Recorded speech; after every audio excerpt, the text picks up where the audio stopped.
Episode 8 की शुरुआत वहीं से होती है जहाँ पर पिछला पार्ट खत्म हुआ था, यानी कि हेन के सामने एक बहुत ही बड़ा जंगली सुअर था। कुछ होता इससे पहले हेनवू उसको गोली मार देता है, जिसकी वजह से हेन की जान बच जाती है। हेन को तो काफी ज्यादा डर लग रहा था, मगर जब वो हेनवू को देखती है तो उसकी सांस में सांस आता है। पार्ट 8 की शुरुआत में हमें 4 साल पहले का सीन दिखाया जाता है। हेन और हेनवू ने जस्ट डेटिंग शुरू ही किया था। हेनवू हेन को अपने होम टाउन में लेकर आया था और सबसे पहले वो अपने बहुत बड़ा फलों का बगीचा दिखाता है और बताते हुए कहता है कि तुम्हारी नजर जहाँ तक जा रही है वो पूरी जमीन हमारी है। लेकिन तब तक हेनवू को हेन के बारे में, उसकी असली आइडेंटिटी के बारे में कुछ भी पता नहीं था। फिर वो अपनी मॉम के बारे में बताता है कि मेरी मॉम शायद अभी फलों के स्टोर में होंगी। हमारी एक दुकान भी है, यानी कि हमारा एक बिजनेस भी चलता है जहाँ पर काफी अच्छा बिजनेस होता है। मैंने तुम्हें बताया था ना कि मेरी फैमिली की इज्जत बहुत है गांव में। जिसके बाद हेन उसको बोलती है तुमने बिल्कुल सही कहा था, और उसको देख करके काफी स्माइल कर रही थी। हेन वो अपनी मॉम के शॉप पर उसको ले आता है, मगर उसकी मॉम तो यहाँ पर भी नहीं थी। जिसके बाद हेन को आइस पॉप देता है, जो कि उसको बहुत ज्यादा अच्छा लगता है, क्योंकि हेन ने इसको पहली बार ट्राई किया था और खाने के बाद उसको बहुत ज्यादा अच्छा लगता है। जिसके बाद हेन वो बोलता है क्या तुमने आइस पॉप कभी नहीं पिया? जिसके बाद हेन कहती है नहीं। इसके बाद हेनवू बोलता है क्या तुम्हारी मॉम ने बचपन में तुम्हें कभी भी आइस पॉप नहीं दिया था? जिसके बाद हेन कहते हैं नहीं, ऐसा कभी नहीं हुआ था। जिसके बाद हेनवू को तो उसके लिए काफी ज्यादा बुरा लगता है। उसको लग रहा था कि हेन की फैमिली बहुत ही ज्यादा पुअर है। जिसके बाद हेनवू कहता है हाँ मैं समझ सकता हूँ।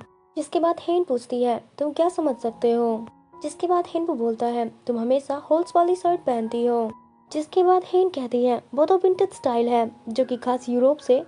बस इतना ही कहकर वो रुक जाती है। जिसके बाद हेनवू कहता है तुम जैसे कपड़े पहनती हो ऐसे कपड़े बिल्कुल मेरी दादी पहनती है। जिसके बाद हेन कहती है अरे मेरी बात तो सुनो, अगर तुम्हें मेरे कपड़ों के प्राइस के बारे में पता चलेगा तो तुम बहुत ही ज्यादा शॉक हो जाओगे। जिसके बाद हेनवू कहता है कोई बात नहीं, तुम्हें मेरे सामने प्रिटेंड करने की कोई जरूरत नहीं है, मैं समझ सकता हूँ। जिसके बाद हेन कहती है ट्रस्ट मी, मैं इतनी भी ज्यादा पुअर नहीं हूँ जितना तुम सोचते हो। मगर हेनवू का तो रिएक्शन बदलने का नाम ही नहीं ले रहा था। जिसके बाद हेन कहती है मैं सच कह रही हूँ। तो फिर के बाद हेनवू कहता है तुम मुझ पर ट्रस्ट करो, मैं तुम्हें कभी भी रोने नहीं दूंगा। मैं तुम्हें बहुत खुश रखूंगा और हमेशा तुम्हारे साथ दूंगा। मैं तुम्हें वो सारी खुशियाँ दूंगा जो तुम अपनी लाइफ में कभी नहीं जी पाई थी। हेन तो उसको कुछ नहीं बोल पाती है, बस उसकी बातें ही सुने जा रही थी। हेनवू बताता है कि मैंने तुम्हें बताया था ना कि सियोल में मैंने एक अपार्टमेंट लीज पर लिया हुआ है, पर उसके साथ ही मैंने हर महीने 2 मिलियन वॉन की सेविंग भी की है। इसके बाद हेन तो उसको देखे ही जा रही थी। तो फिर हेनवू कहता है प्लीज तुम मुझे ऐसे देखना बंद करो, ये तुम्हें कुछ भी समझ में नहीं आ रहा है। मैं अभी पढ़ाई नहीं कर रहा हूँ, पर ओके, अगर तुम्हारी फैमिली कर्ज में है तो भी कोई बात नहीं है। जो सुनने के बाद हेन तो हंसने लग जाती है। वो कहती है मेरी फैमिली भी कर्जे में। इसके बाद हेनवू बोलता है अगर इससे भी कोई बड़ी प्रॉब्लम है तब भी मुझे कोई प्रॉब्लम नहीं है तुमसे, हमेशा तुम्हारे साथ रहूंगा और हर कदम पे तुम्हारे पास ही रहूंगा। इसी तरीके से इनकी लव स्टोरी यहाँ से शुरू होती है। ये मेमोरी अचानक से हेन के दिमाग में अभी जस्ट आई थी। कमिंग बैक टू प्रेजेंट, जब हेन के सामने वो जंगली सुअर तेजी से बढ़ रहा था, तभी हेन ने हेनवू को याद किया था, और तभी अचानक से वहाँ पर हेनवू आ जाता है, जंगली सुअर को अपनी गोली से मारता है और उसको बचा लेता है। इधर हेन भी अपने एल्यूजन से बाहर आ चुकी थी और वो हेनवू को देखने के बाद चैन से रही थी। भीतर भागते हुए हेनसंग भी वहां पर आ जाता है और वो हेन से पूछता है कि तुम ठीक हो ना? जिसके बाद हेनवू कहता है कि तुम अभी तक अपने कोर्स में वापस नहीं गए हो। मगर हेनसंग को तो उससे कोई फर्क नहीं पड़ रहा था, वो तो हेन को देखे जा रहा था और कह रहा था तुम ठीक हो ना? जिसके बाद हेनवू कहता है तुम फिक्र मत करो, इसे बस थोड़ी आराम की जरूरत है, इसीलिए तुम भी यहाँ से लौट जाओ। ये कहने के बाद वो हेन का हाथ पकड़ता वहां से जाने लगता है।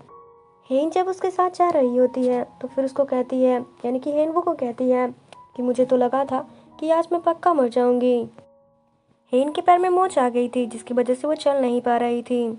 तो हेनवू उसको अपने गोद में उठा लेता है, यानी कि कैरी करता है। अब इससे हेन तो थोड़ा ब्लश करने लग जाती है। जिसके बाद हेनवू कहता है कि ये थोड़ा ज्यादा हो गया क्या? जिसके बाद हेन कहती है हाँ, अगर कोई और दिन होता तो, लेकिन आज मुझे चोट लगा हुआ है और मैं चल भी नहीं पाऊंगी, तो आज के लिए चलेगा। उसके बाद वो थोड़ा स्माइल करने लगती है। हेनवू हेन को अपनी गोद में उठाते हुए रिसोर्ट में लेकर चले आता है। हेन को कैरी करते हुए लाते हुए देखकर सब लोग तो काफी ज्यादा शॉक हो रहे थे। दूसरी तरफ हमें हेन की मॉम को दिखाया जाता है जो ग्रैंडपा की गर्लफ्रेंड से बात कर रही थी।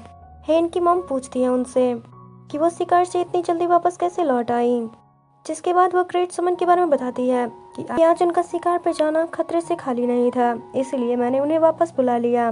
तभी तभी स्विचुअल भागता हुआ आता है और मॉम को हेन की कंडीशन के बारे में बताता है कि उसको चोट लग गई है। मॉम तो भाग करके उसके पास चली आती हैं और उसे डॉक्टर को बुलाने की बात कहती हैं, पर हेन कहती है डॉक्टर को बुलाने की कोई जरूरत नहीं है। दूसरी तरफ हमें बोंगजो आंटी को दिखाया जाता है जो कि हिनवू की तारीफ करते हुए थक नहीं रही थी कि उसने कितनी बहादुरी से तुम्हारी जान बचाई।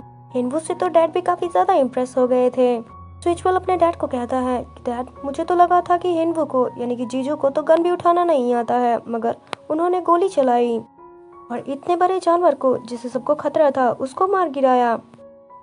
उसको गन भी चलाना आता है, ये तो मैं सोच भी नहीं सकता था। जिसके बाद डैड कहते हैं गन चलाने में माहिर होगा, तभी तो इतने बड़े जंगली सुअर को एक बार में ही आसानी से मार दिया, क्योंकि जंगली सुअर को मारना इतना ज्यादा आसान नहीं है। इतने बड़े जंगली सुअर को मारने के लिए सही निशाना का होना बहुत जरूरी है। लेकिन हेन की मॉम तो कही जा रही थी कि वो तो बस लकी था, कहीं उसका निशाना मिस हो जाता तो।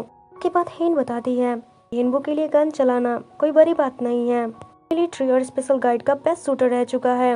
ये सुनने के बाद सिचुअल तो काफी ज्यादा हैरान हो जाता है कि वो हमेशा अपने जीजू को यानी कि हेनवू को कहता था कि मैं तुम्हें गन शूट करना सिखाऊंगा।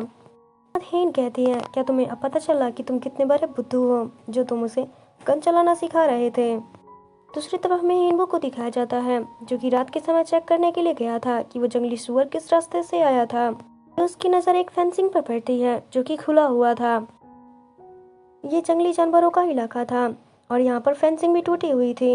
यहाँ तक कि जमीन पर भी बहुत सारा चारा डाला गया था, मानो किसी ने जानबूझकर उस जंगली सुअर को बुलाया था। अगले टाइम में हम देखते हैं कि सब लोग डिनर करने के लिए बैठे होते हैं एक साथ, जहाँ पर हेनबू सभी लोगों को उस टूटे हुए फेंसिंग के बारे में बताता है वहाँ से वो जंगली सुअर बाहर आया था। सुनने के बाद सभी लोग तो काफी ज्यादा हैरान हो जाते हैं। तभी सियोली कहती है कि ये जगह तो चेयरमैन के एरिया के आसपास आता है। पूजा कहती है इसका मतलब कोई जानबूझकर डैड को चोट पहुंचाना चाहता है। जिसके बाद सियोली कहती है हाँ ऐसा हो भी सकता है।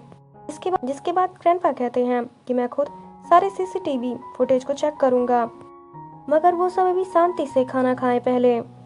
जिसके बाद तो सभी लोग खाना खाना स्टार्ट करते हैं, मगर डैड हेनवू की तो काफी ज्यादा खातिरदारी कर रहे थे क्योंकि उनकी आखिर बेटी की जान जो बचाई थी हेनवू ने। और यहाँ तक कि वो हेनवू का फेवरेट डिशेस भी मंगाते हैं।